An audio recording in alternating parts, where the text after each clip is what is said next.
ان کو ہر کوئی یاد رکھنے کی کوشش کرتا ہے، اور ہر شخص وہ کہتا ہے کہ میرے باپ نے یا میری ماں نے مجھے آخری لمحات میں یہ کہا ہے۔ آخری لمحات میں وہ شخص جب وصیت کرتا ہے تو وصیت کرنے سے پہلے دنیاوی طور پر دیکھے تو ان کے وصیت کرنے سے پہلے اس کی پراپرٹی، اس کی جائیداد جو ہے یا اس کے جو بینک بیلنس ہے، جو جتنا بھی سامان ہے اس کا بٹار ہوتا ہے، اس کی تقسیم ہوتی ہے۔ بہن بھائیوں میں بات چیت شروع ہو جاتی ہے کہ یہ چیز میری ہے اور یہ چیز تیری ہے، یا ان کے دو حصے ہوں گے یا اس میں مسلسل برابر کا حصہ، مساوی حصہ تقسیم کیا جائے گا۔ تو جب ہم یہ دیکھ رہے ہیں کہ آج کا کلمہ جو وصیت کے طور پر یسوع مسیح بیان کر رہا ہے، اس سے پہلے یسوع مسیح کے کپڑوں کا بھی کیا ہو گیا ہے؟ تقسیم ہو گئی۔ یسوع مسیح کی تقسیم ہو گئی ہے، کپڑوں کی جو اس کے پاس تھا اس وقت وہ تقسیم ہو گیا، اور اس کے بعد خدا یسوع مسیح نے وہ اپنی وصیت آج کے کلمے کے مطابق دے رہا ہے۔ یہ وصیت جو ہے بڑی اہمیت رکھتی ہے، وصیت بہت اہمیت رکھتی ہے، یہ بھولی نہیں جا سکتی، اور اس وصیت میں ہم دیکھتے ہیں کہ خدا یسوع مسیح نے اپنی محبت کا اظہار کیا۔ محبت کے ساتھ خدا یسوع مسیح نے وصیت دی ہے کہ میں اگر مشکل میں ہوں، میں پریشانی میں ہوں، میں تکلیف میں ہوں، میں رنج میں ہوں، میرا زندگی کا آخری لہو کا قطرہ نکلنے والا ہے، بہنے والا ہے، لیکن میری جو ذمہ داری ہے وہ میں نہیں بھولا۔ اور اس کی ذمہ داری کیا تھی کہ اسے اچھی طرح یاد ہے کہ میں نے کیا ذمہ داری پوری کرنی ہے، اور اس ذمہ داری کو نامکمل نہیں ہونا دیکھنا چاہتا۔ وہ دیکھنا چاہتا ہے کہ میری وصیت جو ہے اس کے بعد میرے پیچھے جو ہے اس کا کیا انجام ہوگا۔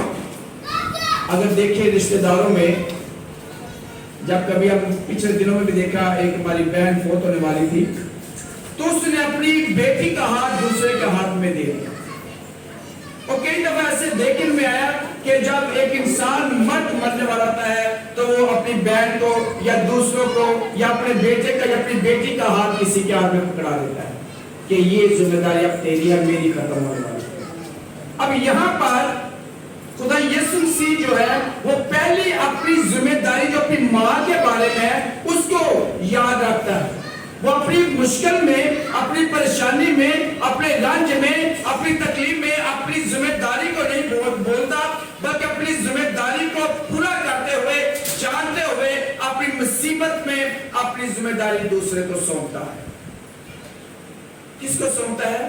اپنے شاگرد کو، کہ دیکھ یہ تیری ماں ہے، یعنی کہ اب تیری ذمہ داری ہے کہ میری ماں جو اب تیری ماں ہے اس کی حفاظت پر رہنمائی کرے۔ اور کئی کلیسیاں یہ جانتی ہے، کہتی ہے، ان کا عقیدہ ہے کہ جب یسوع مسیح نے یہ الفاظ بولے ہیں تو دراصل اس نے اپنی ماں کو ہمیں دے دیا ہے۔ یہ کلیسیا کا عقیدہ ہے، ایمان ہے، بھروسہ ہے، اور اسی کے ذریعے وہ اس کو لیتے بھی ہیں۔ یہاں پہ مین جو بات ہے کہ خدا یسوع مسیح اپنی ذمہ داری اپنے مشکل وقت میں نہیں بولتا۔ دوسری بات ہم سیکھتے ہیں کہ خدا یسوع مسیح کو اپنی لوگوں کی، اپنے رشتہ داروں کی، اپنے خاندان کی، اپنی کلیسیا کی، اپنے شاگردوں کی فکر ہے۔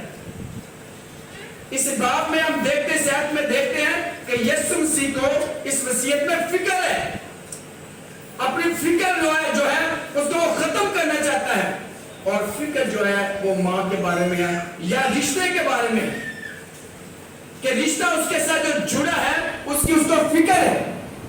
اور تیسری بات ہم سیکھتے ہیں کہ دونوں طرف درد ہے، بیٹے کو بھی درد ہے اور ماں کو بھی درد ہے، دونوں کا جو درد وہاں پہ نظر آ رہا ہے، اور دونوں درد کو ہم درد ہونا چاہ رہے ہیں، دونوں کے درد ایک ہو رہے ہیں، تو ان دردوں کو ہم سیکھ رہے ہیں کہ دوسرے جو دونوں درد ایک دوسرے کے درد ہے، ماں کا درد ہے اور بیٹے کا درد ہے، یا جو خواتین کا درد ہے، جو اس کے پیروکار ہے، ان کا درد ہے. ان دردوں کے اندر خدا یسوع مسیح شامل ہے، لیکن وہ جانتا ہے کہ میں مصیبت میں بھی دوسرے کا ہمدرد بننا ہے، دوسرے کے ہمدرد بننا ہے. اس کو پتا کہ میری ماں کے اندر کیا چل رہا ہے. میری ماں، اس کو پتا کہ شمعون نے یہ اقرار کیا تھا، یہ پیشن گوئی کی تھی کہ یہ ماں جو ہے تیرے بیٹے کے ساتھ کیا ہوگا، تیرے اندر سے تلوار چل جائے گی. یہ اس کو درد پتا ہے کہ میری ماں کا اس وقت درد کیا ہے، اور اس درد کی وہ اپنے اندر درد کو محسوس کرتا ہے. ہم درد دونوں ہو جاتے ہیں. دراصل یہ کلمہ جو ہے یا یہ وصیت ہے، یہ ہمیں سکھاتی ہے کہ کتنی بھی مشکل پریشانی، ایون کہ ہمارے آخری زندگی کے حالات ہو، وقت آنے والا ہو، تو یہ کلمہ ہمیں سکھاتا ہے کہ ہمیں ان حالات میں اپنے رشتہ داروں کو، اپنے رشتہ داروں کے ساتھ جو ہمارا ناتا ہے، تعلق ہے، وہ ختم نہیں ہونا چاہیے، بلکہ مضبوط ہونا چاہیے. یسوع مسیح نے شاگردوں کے ساتھ، اپنی ماں کے ساتھ یا لفاظ کے ساتھ، سب کے ساتھ یہ رشتہ جوڑا ہے کہ بیماری میں، پریشانی میں، دکھ میں، درد میں، تکلیف میں ہمیں اپنا رشتہ چھوڑنا نہیں. یہ ہے آج کا کلمہ میں اس کا. کتنے ہیں ہم آج اس کلمے سے سیکھیں گے؟ کتنی بہنیں ہم سے جو ہے ناراض ہیں، کتنے بھائی ہم سے ناراض ہیں، کتنے دوست ناراض ہیں. کیا ہمیں ان روزوں کی یاد میں، جب کہ ہمیں تو کوئی مشکل نہیں ہے، کوئی پریشانی نہیں ہے، کوئی ہماری آخری دن نہیں ہے، تو اگر یسوع مسیح کے ان حالات میں انہوں نے اس قدر کی ہے، اپنے ذمہ داری کو پوری کی ہے، دوسروں کی فکر کی ہے، اور دوسروں کے درد کو اپنا درد بنا کے شیئر کیا ہے، تو کیا ہم روزوں کے ایام میں اس وصیت کو یا اس تیسرے کلمے کو دے کر اپنی زندگی میں تبدیلی لا سکتے ہیں کہ ہم بھی اپنی تکلیفوں کو بھول کر دوسروں کے بارے میں سوچیں گے؟ یہ ہے آج کا کلام. یہ ہمیں سکھاتا ہے کہ اپنی مشکل میں اپنے رشتہ داروں کو، اپنے کلیسیا کو، اپنے لوگوں کو، اپنے جو انسان ہے اس کو نہیں بھولنا، ضرورت مند کو نہیں بھولنا، بلکہ ہر ایک کی کیا کرنی ہے؟ دیکھ بھال کرنی ہے. تو خدا ہمیں ایسا کرنے کی برکت دے، یسوع مسیح کے نام سے آمین.